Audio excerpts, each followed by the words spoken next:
Welcome to the deep dive. Today we're looking at SWNK House. It's part of that huge Bukit Bintang city center project, BBCC. Our mission, to really figure out what this development means for you, maybe as a potential home or perhaps as an investment. Exactly. And the first thing to grasp about SWNK House is its core idea. It's not just another condo tower. It's designed for, well, deep integration into this city within a city. Plus, it has that direct link to a major transit hub. Making it a prime example of a TOD, right? Transit-oriented development. Precisely. And you've got some heavy hitters backing it, UDA Holdings, EcoWorld, and EPF.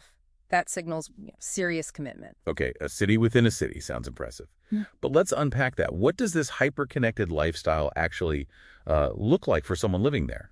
BBCC itself is massive, right? Built on the old Purdue prison site. It's a huge regeneration effort. It really is. And what's fascinating for residents is how the pieces fit together seamlessly. It creates this kind of value halo effect. Value halo, meaning? Meaning each part boosts the appeal of the others. You've got the Mitsui Shopping Park, LaLaport, BBCC. That's the first one in Southeast Asia.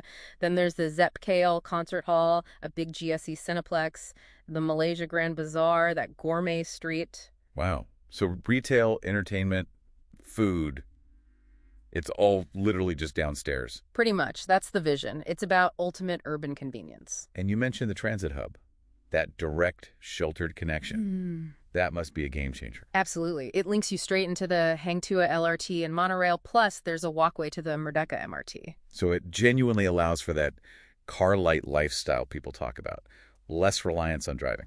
Potentially, yes. You could, in theory, live quite easily without owning a car. Imagine having all that, plus transport, right at your fingertips. No more jams. Well, fewer, maybe. Okay, sounds amazing.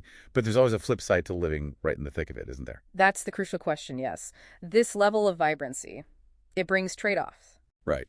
Bukit Bintang is often called KL's Times Square. It's a 24-hour neighborhood, which means what? High density. Lots of people. Definitely high density, tourist crowds, constant activity, traffic congestion, even with the transit hub nearby. And you have to consider potential noise. And light pollution, too.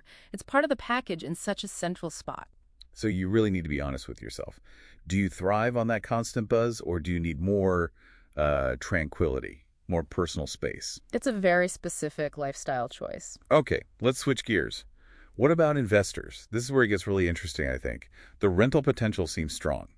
Expats, young professionals, tourists. Bukit Bintang attracts them all. We hear figures like, 5-7% gross yield. Those are the ballpark figures often quoted for the area, yeah. And the unit-type studios, dual-key units, they seem designed for that rental market. But there's always a but with investments. Yeah. What are the hidden costs or complexities here? Well, several critical ones. First, it's leasehold, not freehold. That's a fundamental difference in ownership. Second, the maintenance fee is quite high, RM 0.66 per square foot. That really eats into your net return. 66 cent PSF. Okay, that's significant. And third, it's under a commercial title. This means higher utility bills, electricity, water, and higher assessment rates compared to residential properties. Right, because it's zoned for business use, technically. That adds up. It absolutely does. But there's another, perhaps even bigger risk, especially for those eyeing short-term rentals. Ah, the Airbnb factor.